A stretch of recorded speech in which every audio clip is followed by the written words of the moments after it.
Hello and welcome to SPMIS Academy. Today we will analyze important newspaper articles of 5th July 2021. Please note you can download the PDF version of today's newspaper analysis by clicking the link given in the comment section.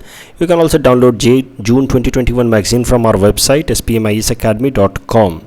You can also join our WhatsApp group through the link given in the description section for more study materials. This is the list of the topics that we will be covering from today's newspaper.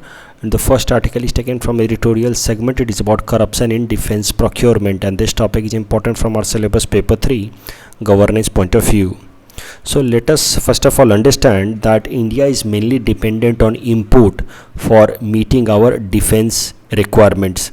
तो अगर आप ये data देखें, this data has been released by Stockholm International Peace and Research Institute. ये काफ़ी reputed organisation है as far as पूरे दुनिया भर में कितने आर्म्स एमिनेशंस प्रोड्यूस हो रहे हैं उसको लेकर के ये जो डाटा पब्लिश करते हैं उसके लिए they are consider to be very reputed. तो इस सिप्री इंस्टीट्यूट का नाम याद रखना. और इनका ये डाटा है दैट फ्रॉम 2014 to 18 पूरे दुनिया भर में अगर जितने भी डिफेंस इक्विपमेंट्स बिके हैं उसमें से 12% तो अकेला सऊदी अरबिया ने ख़रीदा है. So Saudi Arabia is the largest defence importer या arm importer followed by India. तो इंडिया ने 9.5% defence import as far as overall value is concern उसका डिफेंस इंपोर्ट किया है. मतलब अगर पूरे दुनिया भर में 100 करोड़ के हथियार बिके हैं तो 9.5 करोड़ के हथियार तो अकेला इंडिया ने ख़रीदा है. तो इससे पता चलता है कि इंडिया कितना डिपेंडेंट है अपने डिफेंस इक्विपमेंट के रिक्वायरमेंट को मीट करने के लिए इंपोर्ट पे. अगर ये डाटा देखें तो ये फिर भी बेहतर है. अगर 2010 से 14 तक का डाटा देखें, again released by this SIPRI institute only, तो 10 से 14 में तो हम पहले नंबर पे थे. पूरे दुनिया भर का 14% आर्म्स इंपोर्ट हम अकेला खुद करते थे इंडिया, और दूसरे नंबर पे था सऊदी अरबिया. लेकिन बाद में सिचुएशंस थोड़ी सी बेहतर हुई हैं. Now India imports about 9 to 9.5% of overall defence imports across the world. तो अब ज़रा देखते हैं कि आखिर जब हम इतना ज़्यादा डिफेंस पे इंपोर्ट पे डिपेंडेंट हैं तो उसको कम करने के लिए हमारी सरकार ने क्या क्या स्टेप्स लिए हैं. क्योंकि देखिए जितना ज़्यादा हम डिफेंस रिक्वायरमेंट्स को मीट करने के लिए इंपोर्ट पे डिपेंडेंट रहेंगे, इसके दो तरह से हमारे ऊपर इम्प्लीकेशंस पड़ेंगे.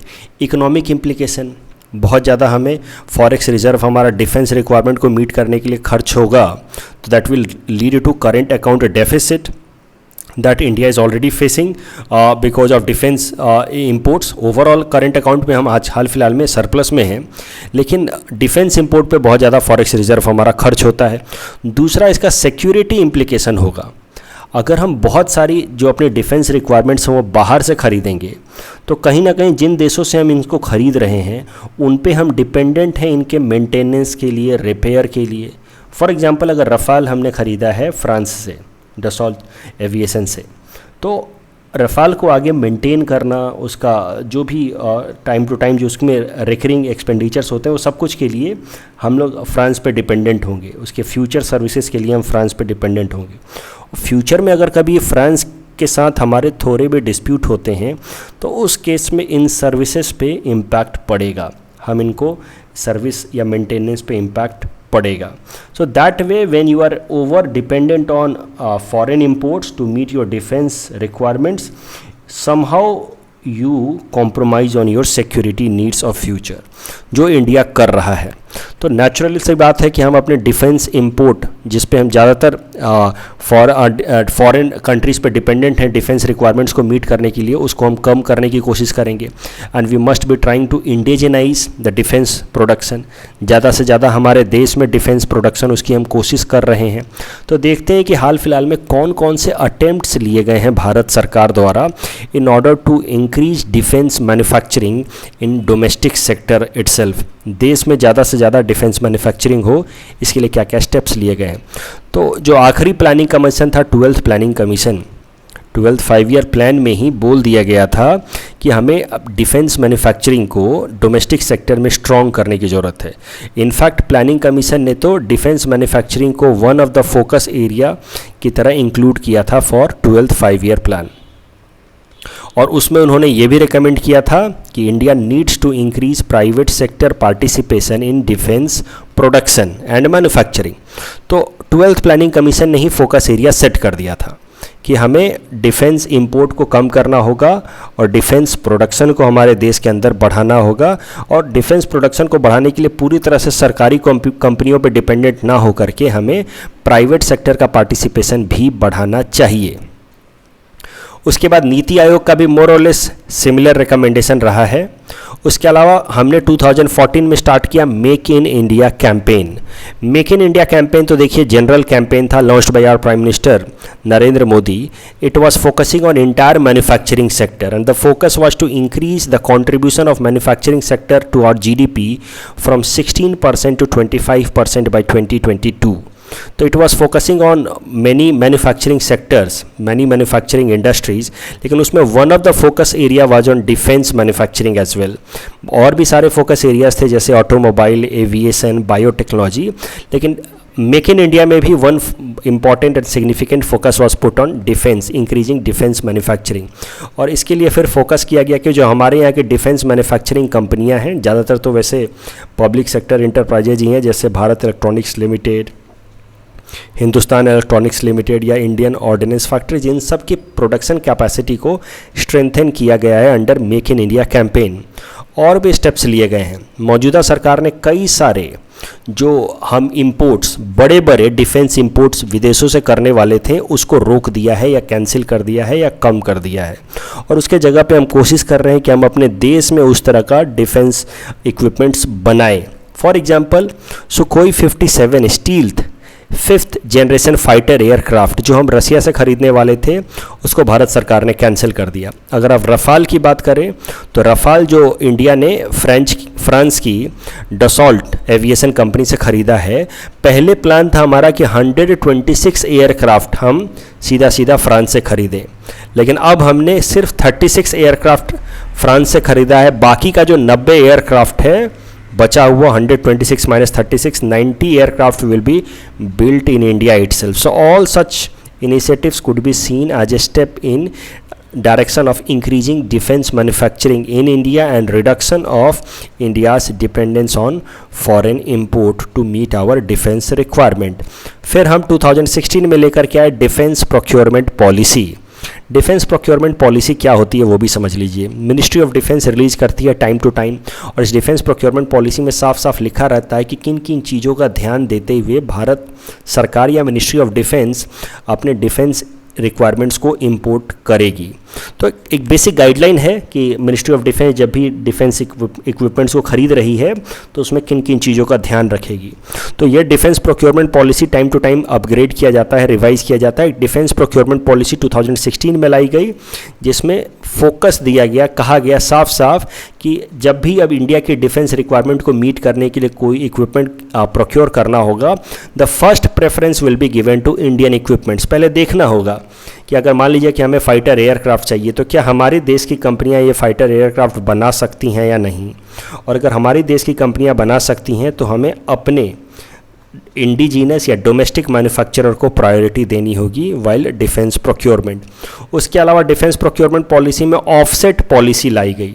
वैसे तो ये ऑफसेट पॉलिसी पहले से था, लेकिन ये ऑफसेट पॉलिसी को वापस से इम्प्लीमेंट किया गया in defence procurement policy of 2016। इस डिफेंस प्रोक्योरमेंट पॉलिसी 2016 का ऑफसेट पॉलिसी क्या है वो समझिए, इस फिगर की मदद से समझते हैं। मान लीजिए कि हमें कोई इक्विपमेंट चाहिए, हमें ये फाइटर एयरक्राफ्ट चाहिए, और हमारी मिनिस्ट्री ऑफ डिफेंस को पता चला कि ये फाइटर एयरक्राफ्ट इंडिया की कोई कंपनी नहीं बना सकती जिस तरह का फाइटर एयरक्राफ्ट हमें चाहिए। तो उस केस में हमने ये फाइटर एयरक्राफ्ट का ऑर्डर किसी फॉरेन कंपनी ए को दिया कि भाई हमें इतने फाइटर एयरक्राफ्ट चाहिए जो आप हमें बेचो बना करके। तो फाइटर एयरक्राफ्ट का जो टोटल डील होगा, अगर वो डील 2000 करोड़ रुपए से ज़्यादा का है, मान लीजिए 4000, 5000, जैसे आप देख सकते हैं 36 रफाल जो हमने ख़रीदा है ये लगभग 60,000 करोड़ के आसपास का है। तो अगर ये 2000 करोड़ से ज़्यादा का डील है तो उसमें फिर एक नियम लगा दिया है सरकार ने through this offset policy under defence procurement policy of 2016 कि अगर 2000 करोड़ का डील है तो कम से कम 30% इस इक्विपमेंट का प्रोडक्ट या जो कंपोनेंट है वो आपको इंडियन कंपनियों से ख़रीदना होगा। इसको फिर से समझिए, ये मान लीजिए कोई कंपनी है विदेश की ए, इसको फाइटर एयरक्राफ्ट इंडिया को बेचना है 2000 करोड़ का। अब इस फाइटर एयरक्राफ्ट की टेक्नोलॉजी कंपनी ए की है, लेकिन इसमें जो अलग अलग इक्विपमेंट्स लगेंगे, मान लीजिए जो भी स्टील लगेगा या फिर टायर लगेंगे, जो कुछ भी लगेगा, कुछ तो इंडिया में भी बनता होगा वो सब चीज़ें। उन सारी चीज़ों को उसको कम से कम 30% इस पूरे इस फाइटर एयरक्राफ्ट का जो भी इक्विपमेंट है उसका जो प्राइस है 2000 करोड़ या उससे ज़्यादा, उसका 30% अमाउंट उसको इंडिया से पार्ट्स के फॉर्म में ख़रीदना होगा। इसका टायर, इसका बॉडी उसको इंडियन कंपनियों से ख़रीदना होगा, उसके पार्ट्स। तो भले टेक्नोलॉजी आपकी है, उसके लिए आपको पैसा मिल रहा है, लेकिन पार्ट्स आपको कम से कम 30% प्राइस का पार्ट आपको इंडिया से ख़रीदना होगा। तो 2000 करोड़ का अगर मान लीजिए ये डील है, तो कम से कम 600 करोड़ तो आपको इंडिया की कंपनी को ऑर्डर देना होगा to supply the parts of the equipment. So that is offset policy. Offset policy से क्या फ़ायदा होगा कि भले विदेशी कंपनियों को हमने ऑर्डर दिया कि भाई हमें ये एयरक्राफ्ट आप दीजिए, लेकिन कम से कम हमारे देश की जो कंपनियां हैं उनको कुछ तो ऑर्डर मिलेगा बाद में। इनको हम लोग कहते हैं सब कॉन्ट्रैक्टर। ये होगा कॉन्ट्रैक्टर जिसको फर्स्ट हैंड ऑर्डर मिला है, और ये कॉन्ट्रैक्टर फिर आगे किसी को जिसको कॉन्ट्रैक्ट देगा उसको कहा जाता है सब कॉन्ट्रैक्टर। तो सब कॉन्ट्रैक्टर इंडिया का होना चाहिए at least for 30% product. That was the provision under offset policy of defence procurement policy of 2016। उसके अलावा पिछले साल एक और मेजर इनिशिएटिव लेकर के आई है भारत सरकार, इसका नाम है draft defence production and export promotion policy 2020। तो ये एक नई पॉलिसी लेकर के आई भारत सरकार पिछले साल। अभी ये ड्राफ्ट फॉर्मेट में रिलीज़ किया गया था।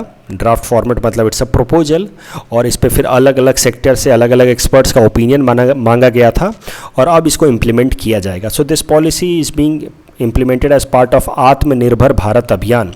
इसमें टारगेट क्या रखा गया है, टारगेट्स पे ध्यान रखिएगा, एग्जाम में इसका इस्तेमाल आप करेंगे आंसर राइटिंग में, कि 2025 तक हमारे यहाँ देश की डिफेंस सेक्टर का टर्नओवर होना चाहिए 1,75,000 करोड़, 1,75,000 करोड़। इसका मतलब ये है कि 2025 तक कम से कम हमारे देश में इतने वर्थ के डिफेंस इक्विपमेंट्स बनने चाहिए, और उसके अलावा कम से कम 35,000 करोड़ का डिफेंस इक्विपमेंट हम एक्सपोर्ट करें।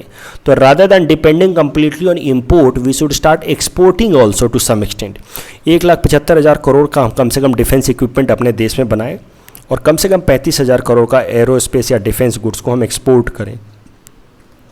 इससे होगा क्या, it will reduce our dependence on import and will give strength to make in India campaign. It will promote export of defence products of India, and it will encourage research and development in defence manufacturing. तो ये सब targets रखे गए under draft defence production and export promotion policy. और इसमें जो हमारे देश के प्राइवेट सेक्टर्स हैं उनको इंसेंटिवाइज करने की कोशिश कर रही है भारत सरकार। अब सवाल ये उठता है कि आखिर क्या चैलेंजेज रही हैं। इतना बड़ा देश, दुनिया की 5वीं या 6ठी सबसे बड़ी इकनॉमी है, इसको लेकर के काफ़ी कंट्रोवर्सी हो गई हाल फिलहाल में, ये 5वीं है या 6ठी है। देखिए इस पर कोई बहुत ज़्यादा मायने नहीं रखता, अगर आप 5वीं भी सबसे बड़ी इकनॉमी लिख देंगे तो भी वो गलत नहीं होगा, बिकॉज वो रैंकिंग बदलती रहती है। भारत सरकार ने कई सारे फॉर्मल स्टेटमेंट्स में बोल दिया है कि we are 5th largest economy, so you can write in mains exam that it's 5th largest economy, that won't make much difference. Okay, so come back to the issue, if you are 5th largest or 6th largest economy of the world, still you are heavily dependent। Saudi Arabia की बात अलग है, but India जैसा देश जिसके security implications इतने सारे हैं, एक तरफ चाइना है, दूसरी तरफ पाकिस्तान है, उसके अलावा we are economically capable, research and development में भी हम आगे हैं। अगर हम स्पेस सेक्टर में इतना अच्छा कर सकते हैं तो डिफेंस सेक्टर में हम इतना पीछे क्यों हैं? So this is a big question कि why India is so backward as far as defence production is concern, why are we heavily dependent on meeting our defence requirements. तो समझते हैं जरा सा, what are the challenges in indigenization, क्यों हमारे देश में नहीं बनता। तो कुछ तो रटे रटाए फॉर्मल से स्टेटमेंट्स हैं जो आपको लिखने एग्जाम में, कि इंस्टीट्यूशनल कैपेसिटी नहीं है, मतलब हमारे देश में जो कंपनियां हैं उनकी वो कैपेबिलिटी नहीं है कि आजकल के मॉडर्न डिफेंस इक्विपमेंट्स को वो सप्लाई कर सकें। इंफ्रास्ट्रक्चर वैसा नहीं है हमारे देश का। लैंड एक्विजिशन का प्रॉब्लम है कि अगर कोई भी डिफेंस इक्विपमेंट बनाने के लिए इंडस्ट्री लगानी है तो मेजर लैंड एरिया चाहिए, और लैंड एरिया के लिए फिर लैंड को अक्वायर करना पड़ता है। लोग प्रोटेस्ट करने लगते हैं और अपनी ज़मीन देने को रेडी नहीं हैं। स्किल सेट कम है। अगर टेक्नोलॉजिकल डिफेंस इक्विपमेंट्स में तो हाई एंड टेक्नोलॉजी लगती है, उसके लिए स्किल लोगों में कम है, या फिर टेक्नोलॉजिकल नो हाउ उस चीज़ के लिए कम है हमारे देश में। लेकिन ये तमाम जो आर्ग्यूमेंट्स हैं इनमें बहुत ज़्यादा वेटेज नहीं है, क्योंकि हमारे ही देश के एक्सपर्ट्स टेक्नोलॉजिस्ट विदेशों में जाकर के ये डिफेंस इक्विपमेंट्स बना रहे हैं। अगर आप रफाल की भी बात करें तो उसमें डसॉल्ट एविएशन में कई सारे इंडियन इंजीनियर्स या टेक्निकल एक्सपर्ट्स हैं। तो आखिर क्या समस्या है? इस आर्टिकल में जो बताया गया है वो मैं बता रहा हूँ। इस आर्टिकल में बताया गया है कि मेजर समस्या है करप्शन को लेकर के। करप्शन किस तरह से होता है वो भी समझिए डिफेंस प्रोक्योरमेंट में। अगर किसी विदेश की कंपनी को ऑर्डर दिया गया, इस तरह से विदेश की कंपनी एक ऑर्डर दिया गया 2000 करोड़ का, 10,000 करोड़ का, तो जो ऑर्डर देने वाले हाईली प्लेस्ड ब्यूरोक्रेट्स हैं या डिफेंस फील्ड के जो सीनियर ऑफिसर्स हैं, ऑर्डर देने में उनका ओपिनियन रहता है कि नहीं नहीं ये कंपनी अच्छी है, ये इक्विपमेंट अच्छा है। क्योंकि अब मान लीजिए कि आपने रफाल ख़रीदा है तो टेंडर तो आपने 5-6 देशों से लिया होगा, आपने इजराइल से भी लिया होगा, आपने फ्रांस से लिया होगा, जर्मनी से लिया होगा, यूएस से लिया होगा, रसिया से लिया होगा। अब टेंडर तो 5-6 जगहों से आया कि इसके फाइटर एयरक्राफ्ट में ये है, उसके में वो है। अब सरकार जो है वो फैसला लेने से पहले जो हाई एंड ब्यूरोक्रेट्स हैं या डिफेंस में सीनियर लेवल के ऑफिसर्स हैं उनसे ओपिनियन लेती है, और ऐसा एलिगेशन लगाया जाता है, एलिगेशंस हैं ऑफ कोर्स, कि ये जो सीनियर ब्यूरोक्रेट्स हैं या डिफेंस के हाई एंड ऑफिसर्स हैं या सरकार के भी कुछ लोग, दे एक्ट इन कॉल्यूजन, और जो कंपनी इनको घूस दे देती है उसको ये लोग ऑर्डर प्लेस कर देते हैं। एकदम सरल तरीके से मैं बता रहा हूँ कैसे करप्शन होता है कि भाई ये देखो 60,000 करोड़ का ये डील है, 2,000 करोड़ हमको दे देना, तुमको ये कॉन्ट्रैक्ट हम दे देंगे। So rather than going for the merit, rather than going for low price, these high and bureaucrats, ऐसा यहाँ लिखा गया है, these high officers in defence, some, मैं सबको नहीं बोल रहा हूँ या इस आर्टिकल में सबको नहीं बोला गया, पहले तो मैं बता दूँ it's not my personal opinion, ये आर्टिकल इस आर्टिकल में लिखा है, उसके अलावा और भी कई सारे जगहों पे ये लिखा रहता है, जब मेजर चैलेंज इन और impediment in indigenization of defence production. तो करप्शन एक मेजर चैलेंज है टॉप ब्यूरोक्रेट्स की तरफ से, हाई रैंक्ड ऑफिसर्स की तरफ से। They deliberately want India to remain dependent on foreign import. वो चाहते हैं कि इंडिया में डिफेंस प्रोडक्शन ना हो, इंडिया में फॉरेन इम्पोर्ट होता रहे, क्योंकि जब जब फॉरेन कॉन्ट्रैक्ट दिया जाएगा तब तब उनको मौका मिलता है साइफन ऑफ द मनी, पैसा थोड़ा सा उसको they get back in terms of favour. और कई सारे डिफेंस डील जो हुए हैं, इनफैक्ट मुझे लगता है कि मेजॉरिटी ऑफ जो फॉरेन डिफेंस डील होते हैं उसमें कुछ ना कुछ करप्शन के इशूज निकल के जरूर आ जाते हैं। आज़ादी के जस्ट बाद इंडिया ने ब्रिटेन को कुछ कॉन्ट्रैक्ट दिया था जीप इंपोर्ट करने का, जीप हमारी आर्मी के लिए। वो जीप में भी कई सारे स्कैंडल हो गए, उसको लेकर के कई सारी कहानियाँ उठ गई थी कि इसमें सरकार ने पैसे खाए हैं। बोफोर्स आपको पता ही है राजीव गांधी के टाइम में, ऑगस्टा वेस्टलैंड हेलीकॉप्टर्स, या हाल फिलहाल में अगर ये जो आर्टिकल आया है किस कॉन्टेक्स्ट में आया है, that is in context of Rafale fighter jets that have been procured recently by India from France. तो क्या हुआ है हाल फिलहाल में जिस कारण से पूरा ये कंट्रोवर्सी स्टार्ट हुआ है? रफाल हमने खरीदा है फ्रांस से, फ्रांस की एक कंपनी है डसॉल्ट एविएशन। अब फ्रांस ने एक ऑटोनोमस कमीशन बैठाया है in order to inquire regarding corruption involved in Rafale deal. France को ऐसा लगता है कि ये जो 59,000 करोड़ का रफाल डील था 2016 का between India and French company Dassault aviation, इसमें कुछ ना कुछ करप्शन भी हुआ है, और इसी कारण से फ्रांस ने जुडिशियल प्रोब स्टार्ट कर दी है। तो अब जब फ्रांस ने स्टार्ट कर दिया, जिस देश ने ये डील बेचा है उसने स्टार्ट कर दिया इंक्वायरी, तो कहीं ना कहीं कुछ ना कुछ तो बात होगी। ऐसा इस आर्टिकल में लिखा है कि there is no smoke without fire. वो बात अलग है कि इंडिया में भी सुप्रीम कोर्ट में यह मामला पहुंचा था रिगार्डिंग करप्शन अगेंस्ट गवर्नमेंट, सरकार के खिलाफ ये मामला कोर्ट में पहुंचा था कि सरकार ने कुछ ना कुछ पैसे खाए हैं इस रफाल डील में। लेकिन सुप्रीम कोर्ट ने 2019 में इस एलिगेशन को पूरी तरह से रिजेक्ट कर दिया था। सुप्रीम कोर्ट ने कहा था कि there is no such evidence to prove that there has been some irregularities और siphoning of the money in Rafale deal. तो सुप्रीम कोर्ट से तो क्लीन चिट मिल गया था, लेकिन फ्रांस में वापस से इंक्वायरी कमीशन के बाद सरकार के ऊपर या इस डील के ऊपर क्वेश्चंस उठने लगे हैं। इस टॉपिक के बेसिस पे मेंस में क्वेश्चन आ सकता है मेंस में, इसलिए मैंने मेंस प्रैक्टिस क्वेश्चन भी यहाँ आपको दे रखा है। India depends heavily on imports to meet its defence requirements, तो इसमें आपको कुछ जस्टिफिकेशन देना है कि कुछ एग्जांपल्स देने हैं कि इंडिया दूसरा सबसे बड़ा डिफेंस इंपोर्टर है after Saudi Arabia according to SIPRI.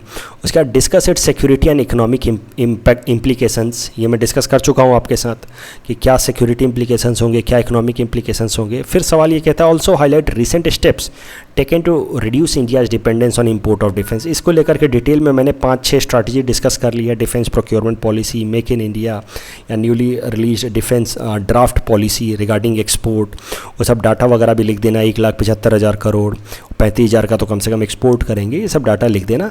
So on this basis you can easily attempt this question. ये क्वेश्चन 150 मार्क्स का होना चाहिए, इस तरह का 10 मार्क में आएगा।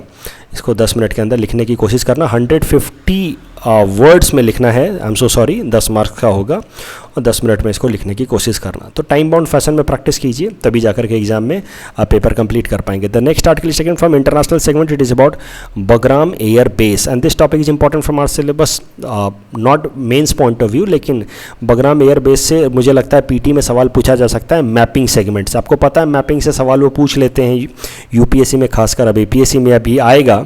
तो मैपिंग जरूरी है बगराम एयर बेस की। जरा देखते हैं बगराम एयर बेस क्यों न्यूज में। तो आपको पता है कि अब अमेरिका ने फैसला ले लिया, अमेरिका के जो मौजूदा प्रेसिडेंट हैं जो बिडेन, उन्होंने फैसला ले लिया कि अमेरिकी फोर्सेज, जो लगभग 2,500 से 3,000 अमेरिकी फोर्सेज अफगानिस्तान में हैं, उनको पूरी तरह से बुला लिया जाएगा by 11 September 2021, which will be 20th anniversary of 9/11 attack that happened in 2001।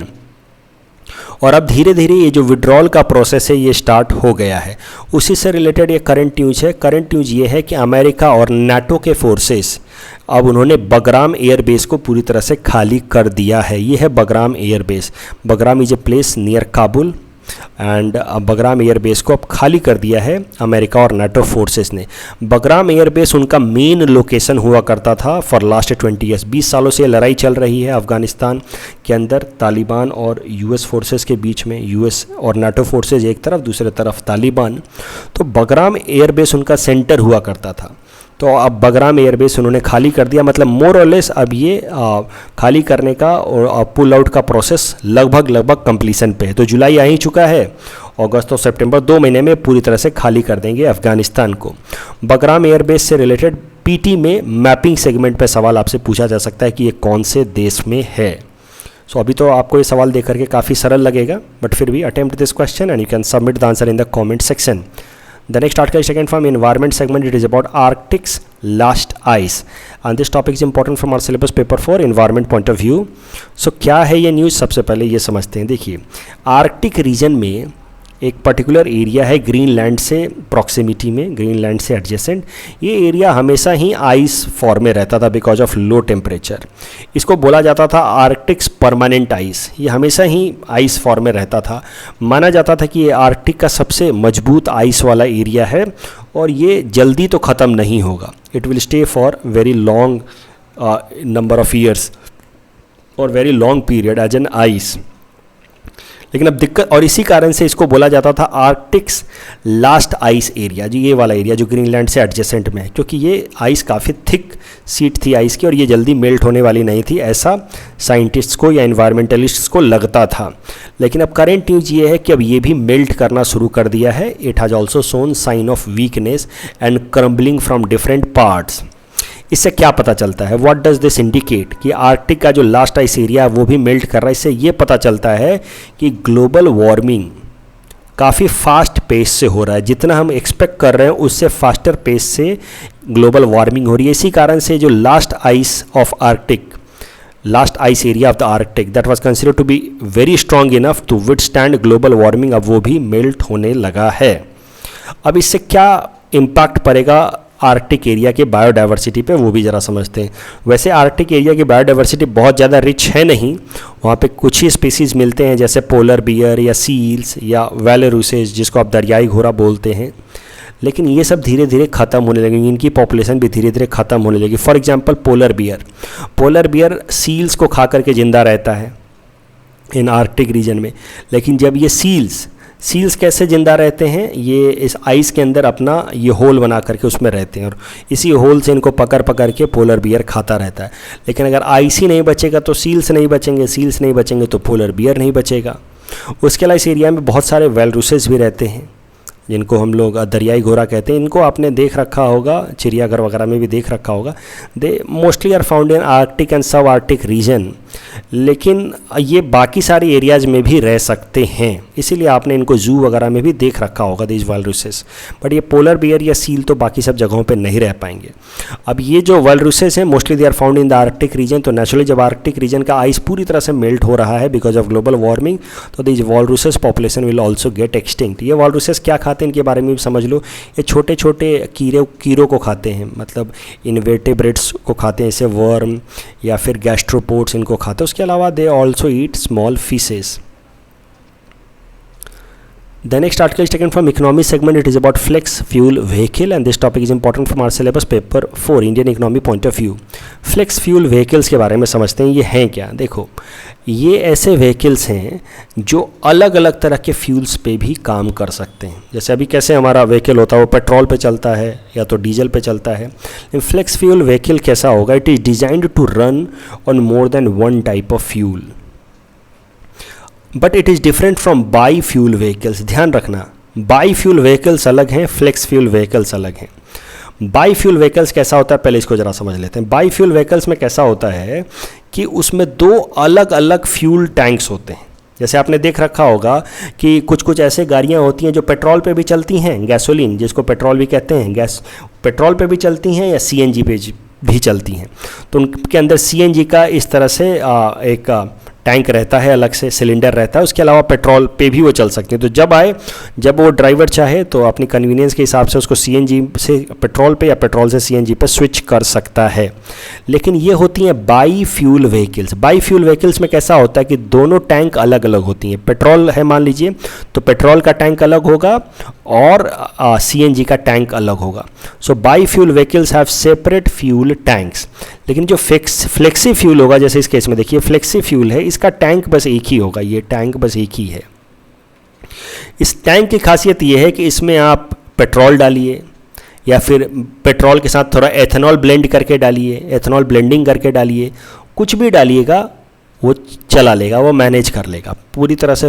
100% pure petrol पे भी मैनेज कर लेगा, वो ब्लेंडेड पेट्रोल पे भी मैनेज कर लेगा। इस तरह के व्हीकल्स को कहा जाता है फ्लेक्सी फ्यूल व्हीकल्स। इसमें एक ही फ्यूल टैंक होगा, इसमें दो अलग अलग फ्यूल टैंक नहीं होंगे। उसी फ्यूल टैंक में आप पेट्रोल डालिए या ब्लेंडेड पेट्रोल डालिए, इट विल मैनेज।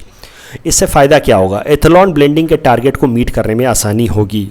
आपको पता है, मैंने भी न्यूज़पेपर एनालिसिस में कम से कम 3-4 दफ़ा बताया कि भारत सरकार ने टारगेट रखा है under its new biofuel policy कि by 2025 we will be doing 20% ethanol blending with petrol.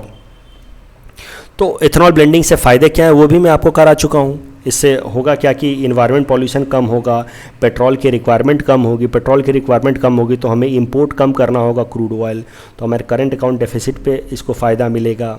तो ये सब तमाम फ़ायदे हैं। मेन फ़ायदा तो इन्वायरमेंटल कंजर्वेशन है। उसके अलावा फार्मर्स जो उगाते हैं शुगर केन वगैरह, उनको फ़ायदा होगा क्योंकि शुगर केन वगैरह का डिमांड बढ़ जाएगा, बिकॉज उन्हीं से तो एथेनॉल बनता है। तो एथेनॉल ब्लेंडिंग जब होगी 20% तक पेट्रोल के अंदर, तो उससे इन तरह के प्रोडक्ट जिससे एथेनॉल बनता है उसकी डिमांड भी बढ़ जाएगी। तो all these things we have already seen. I hope आपको याद होगा कि एथेनॉल ब्लेंडिंग का टारगेट रखा गया है 20% तक। The target has to be completed by 2025। तो जब तक फ्लेक्सी फ्यूल व्हीकल्स हम नहीं बनाएंगे तब तक ये टारगेट फुलफिल करने का क्या फ़ायदा।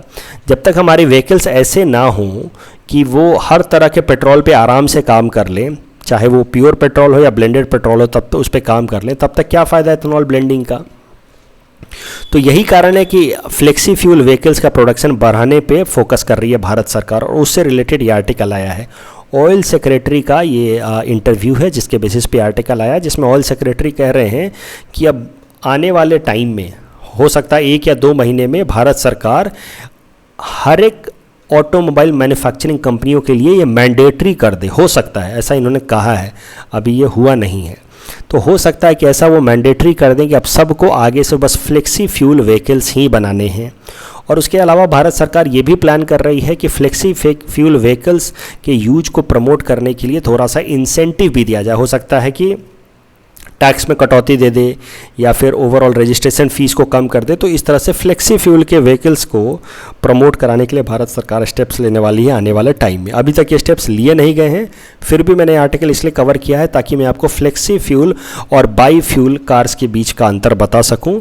इस टॉपिक के बेसिस में मैंने आपको ये प्रैक्टिस क्वेश्चन दे रखा है। Please attempt this question and you can submit the answer in the comment section. The next article is taken from Assam segment. It is about Alap Alochna and this topic is important from our syllabus paper 6 Assam issues point of view.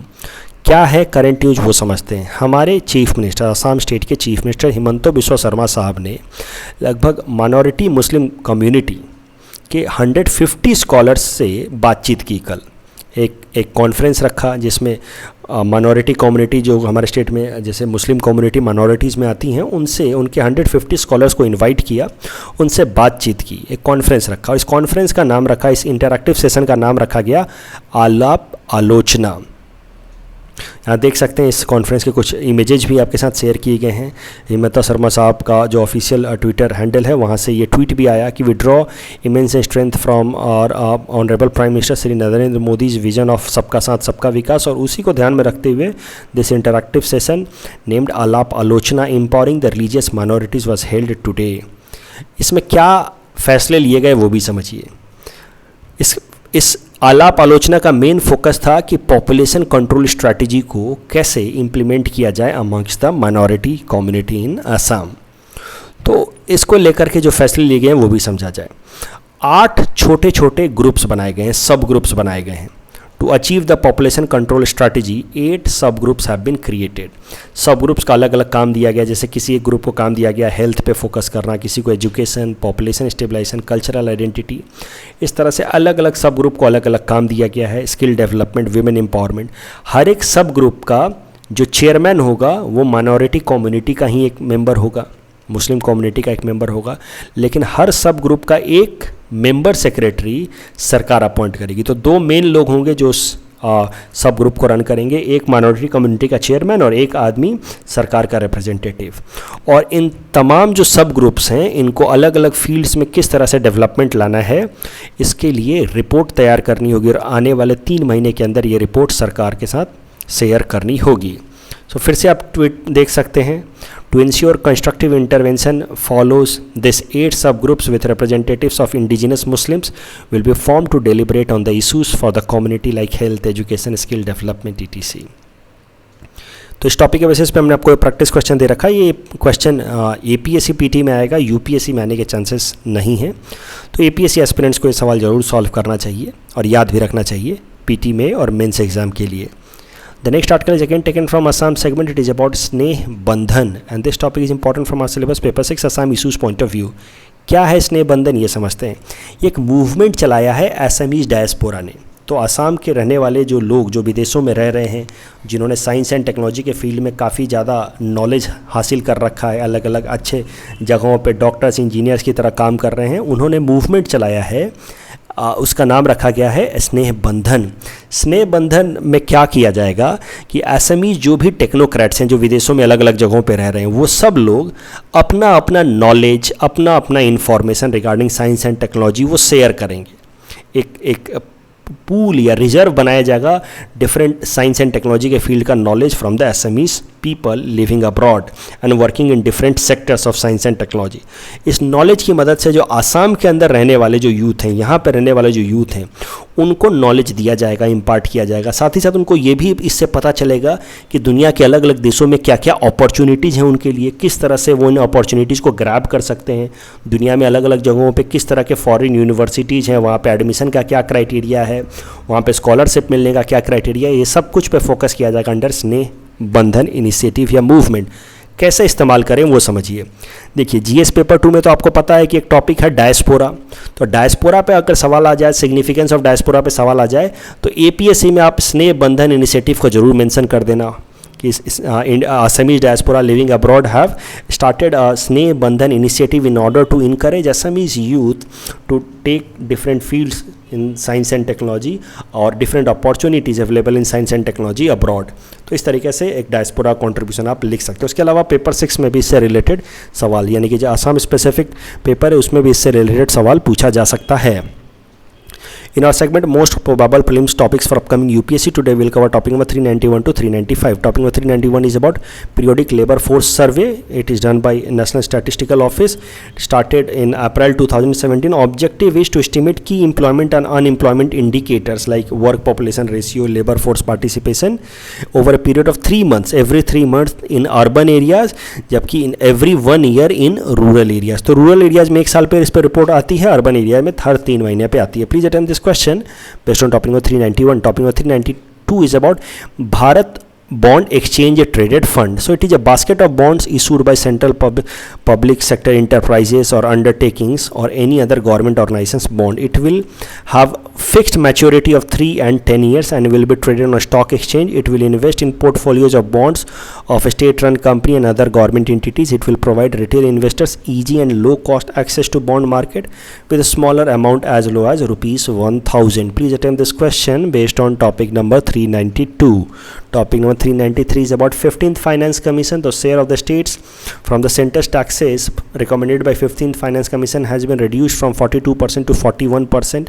42% was recommended by 14th Finance Commission. I hope आपको याद होगा. The 1% decrease is to provide for the newly formed Union Territory of Jammu and Kashmir and Ladakh from the resources of central government. उसके बाद तीसरा point है वो important, इस पर ध्यान दीजिएगा. The finance commission has recommended grant in aid to all tiers of Panchayati Raj including the traditional bodies of 5th and 6th schedule areas in 28 states in 2 parts mainly. First, basic grant and second, tied grant. 50% of the grant will be in the basic grant and 50% will be in the tied grant. Please attempt this question based on topic number 393. Topic number 394 is about Essential Services Maintenance Act. It is an act of parliament. It was established to ensure delivery of certain services which if obstructed would affect normal life of people. For example, train, hospitals, etc. Essential Services Maintenance Act gives police right to arrest without a warrant anybody violating the act's provision.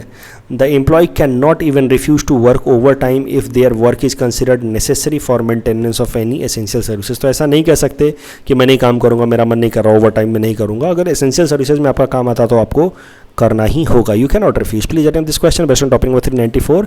Topic number 395 is about गरीबी हटाओ. It was the slogan was given in 5th 5-year plan that was from 1974 to 79. बाद में इसको हटा दिया गया था, आपको पता होगा, आफ्टर इमरजेंसी. इस 5th 5-year प्लान में target growth was 4.4%, but actual growth was registered higher than target, that was 4.8%. The final draft of 5th 5-year plan was launched by DP Dhar in the backdrop of economic crisis in the country, mainly because of hike in the oil prices. मैंने कुछ दिनों पहले discuss किया था आपके साथ जब emergency के बारे में बताया था. तो it was proposed to achieve 2 main objectives: removal of poverty and attainment of self-reliance. Please attempt this question based on topic number 395. This is the answer of question number 386 to 390 that we had given in yesterday's newspaper analysis. Today's question can be attempted by students and you can submit the answer in the comment section. We will be sharing answer of these questions in tomorrow's newspaper analysis. कल जो हमने practice question दिया था उसका answer देख लेते हैं. UAPA से रिलेटेड एक सवाल है. National investigation agency, it is a union agency to investigate and prosecute offences under NIA act. Absolutely correct. In 2019 amendment to UAPA के बाद NIA was given responsibility to investigate into UAPA offenses. Absolutely correct. So the correct answer is option C, both. Sea breeze, recently exercise Sea breeze was between US and Ukraine in Black Sea. So the correct answer is option B. Leaf coalition, इनमें कौन कौन इसमें partner नहीं था? The correct answer will be option D, Sweden. And which of the following type of pulses is grown in maximum in India? Correct answer is option B, chickpea. That's all from our side for today. Thanks for watching.